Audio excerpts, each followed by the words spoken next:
Let me run a test on you. Here's a very special rock. It's a rock which is 72 grams heavy. I won't tell you the story behind this rock, but my first question to you would be, how much would you pay for it?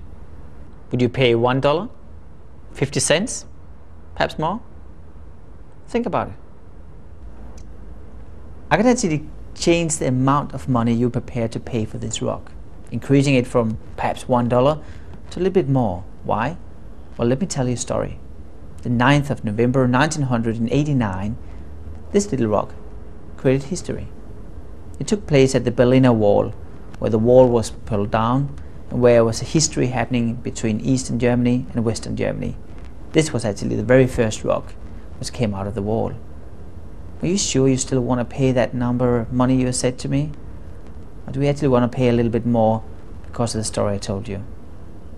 It's interesting to see how a true story actually can change our mind about the value of a simple rock. Now I actually might be able to increase that value a little bit more because this is a true story. The rock I'm holding in your hands was actually from 1989. It actually is 20 years older. It came back to the 21st of July 1969, where a man for the first time was putting his feet on the moon. The fascinating thing is, when Neil Armstrong for the first time ever put his feet on the moon, the 21st of July 1969, he picked up this rock. I received it from him, and this is the rock we have in mind, the first rock from the moon. How much would you pay for it? Would you pay more than the dollar you most likely had in mind the first time I showed it to you? Let's be honest, you most likely would pay more, but the story actually made you change your mind because basically this is an association you're creating with a rock, which is not different. The rock is exactly the same, but the story surrounding it is very different. Now this is branding.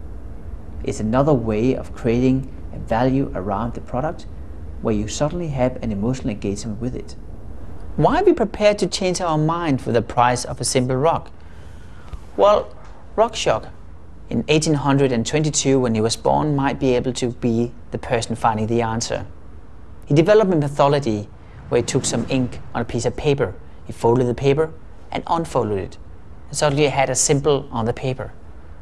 The fascinating thing was when people looked at the paper and they had to explain what they saw, quite often they saw various different things. They realized through the test that people really didn't see what was on the paper. They saw what they saw in their minds. Now in 1922, Rorschach actually committed suicide because people claimed it was sexual symbols he put on the paper, ironically as it sounds. But what we learned in the meantime was that mankind today is actually creating brands in their minds and not in reality in the product. That's the reason why I'm saying the brands are not produced in the factory, they're produced in your head. So what is the most extreme degree of brand loyalty, you might ask? Well, I actually think it's when a consumer is prepared to tattoo the brand name on their arms, on their legs. Is it happening? You bet it is. Doing the research around the world, we realize that the most common brands around the world, actually all of them, have one thing in common. People are prepared to tattoo their names on the arms. My question to you is, who do you think is ranking number 1, 2, 3 and 4 as the brands in the world where people are most prepared to tattoo them on the arm? Have a think about it, and I'll come back after you pause.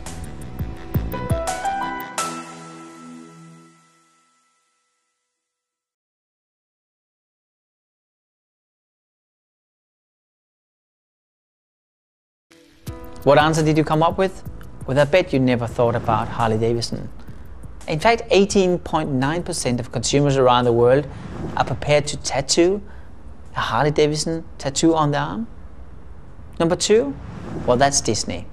Disney is doing pretty well with more than 14% of consumers around the world prepared to tattoo the Disney ears onto the arm. Number 3, well, we all know the brand, Coca-Cola. With close to 7% of the consumers around the world prepared to tattoo the Coca-Cola logo on their arm. But I bet one thing, you'd never think about who number 4 was. A small company founded in 1996 was today worth billions. actually is number 4, Google. It's a product or a brand which we can't really touch or feel.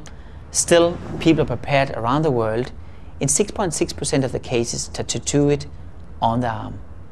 Now my question is, what makes people do this? Well, there are some philosophies around it which I think is fascinating. Philosophies which are making sure that Harley-Davidson is number 1, that Google is number 4. Let me share them with you. Stay tuned, I'll take you through it in the next section.